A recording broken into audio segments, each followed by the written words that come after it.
What's up, everybody? Zach Bruner here from Flurry Sports, and let's talk about 5 NFL player props that I am betting for NFL Week 7.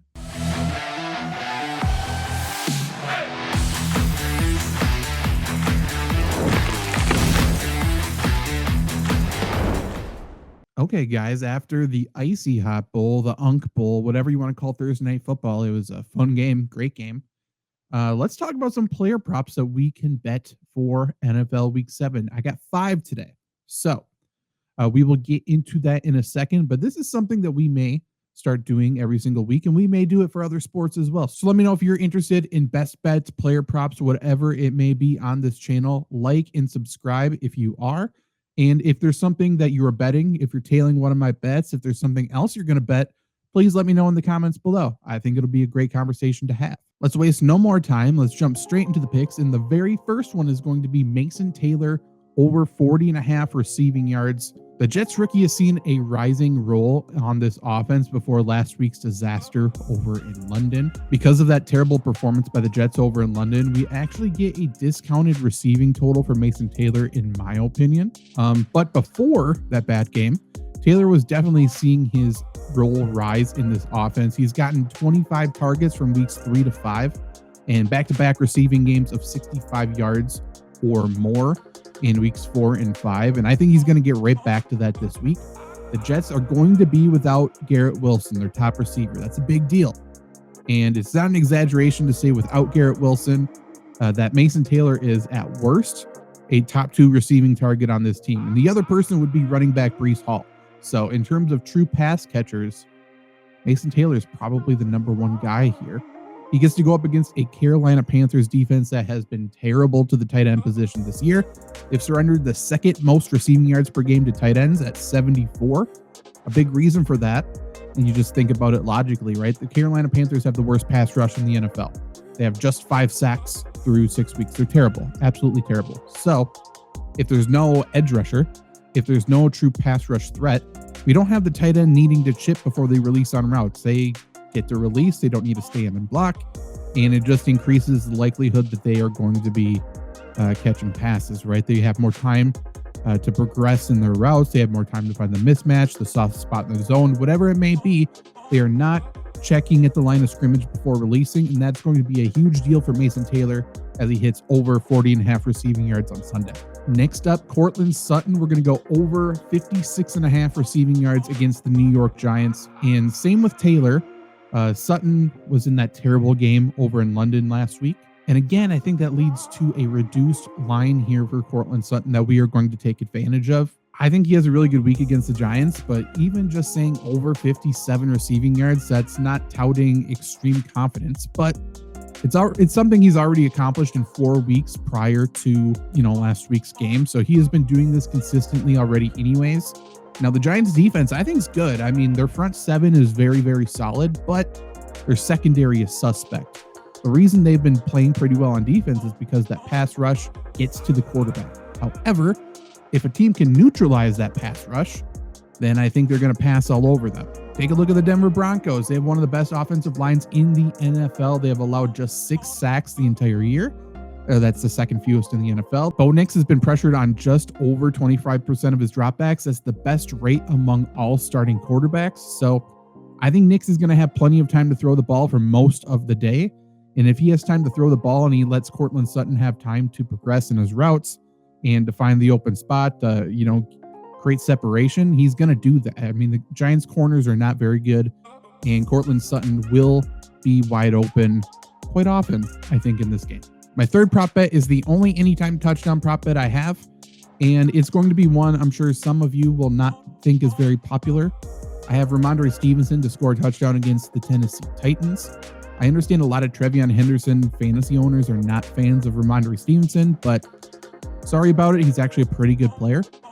And the matchup, I mean, this doesn't get any better. He gets to play the Tennessee Titans, favorites against the Tennessee Titans. The Titans have given up the most rushing touchdowns to running backs on the ground this season, giving up 9 rushing touchdowns through 6 weeks. That's pretty darn good.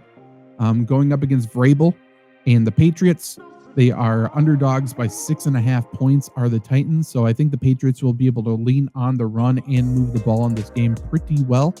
There's no doubt that there's risk with Rhamondre Stevenson. I'm not going to ignore it like it's not there.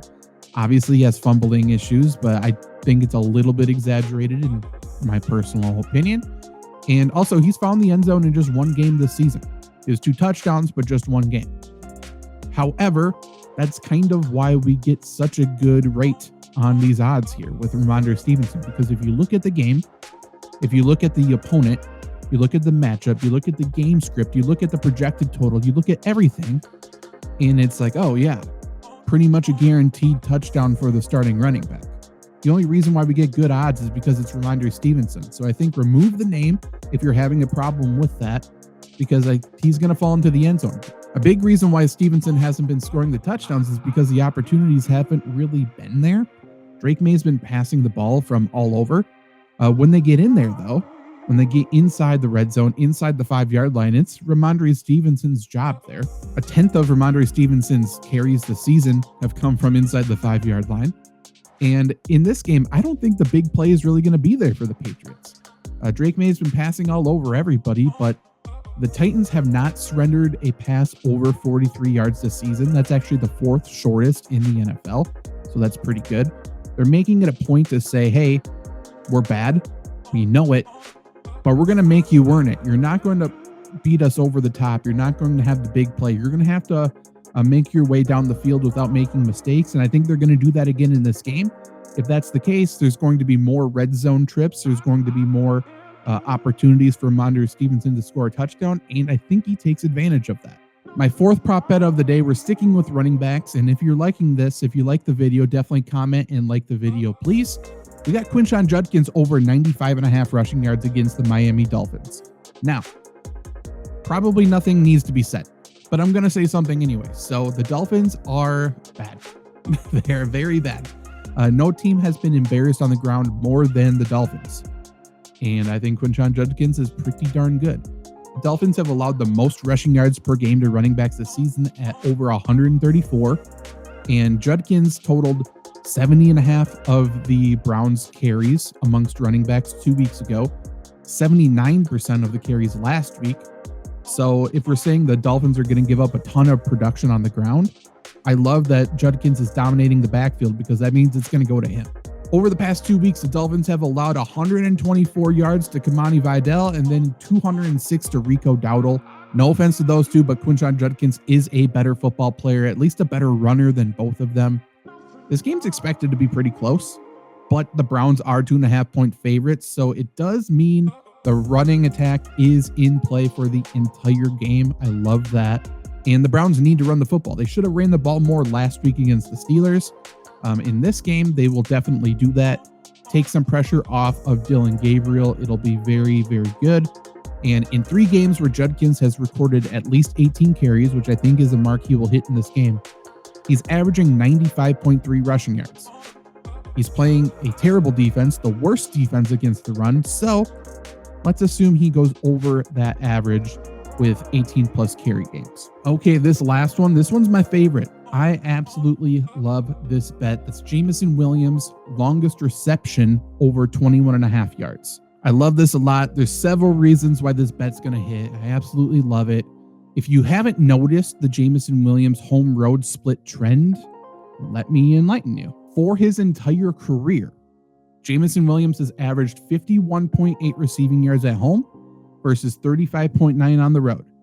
In this game, Lions are at home against the Tampa Bay Buccaneers. The split is even more apparent this season, though, as well. The Lions wide receiver is averaging 74 receiving yards at home and 35.3 everywhere else. Per my opportunity index, which is where I got that nice little Rhamondre Stevenson stat earlier. If you want this, it's in the link in the description below. Jameson Williams has an average depth of target of 15.9 yards this season. So if you didn't know, he's the deep threat for the Lions. So 15.9 yards is his average depth of target already. And the Tampa Bay Buccaneers have allowed 20 passes of over 20 yards already this season. Whew, gonna be good. Williams' 2 games this season with his highest average depth of target have come, you guessed it, at home. His only 2 home games so far. Those were an average depth of target of 33.5 and 26.9. Very, very easy to see where this is going already, right? Williams has also caught a pass of at least 22 yards, which is all we're needing, at least 22 yards in 4 of his past 5 games. Love that. I love that trend to continue in this game for sure. And of all the bets that we talked about today, this is the one. So those were my 5 NFL player props for week 7 that I am betting, and I think you should as well. If you're tailing me, definitely let me know in the comments and like this video, and let me know if you want more of these. If you're a sicko like me though, and you want to parlay all these together, you can hit them all together in a parlay for plus 2,457 odds. Gotta love that. That means a $5 bet would win over 127 bucks. Let's see if we can all hit that together this weekend. See you soon. Goodbye. Fuck yeah.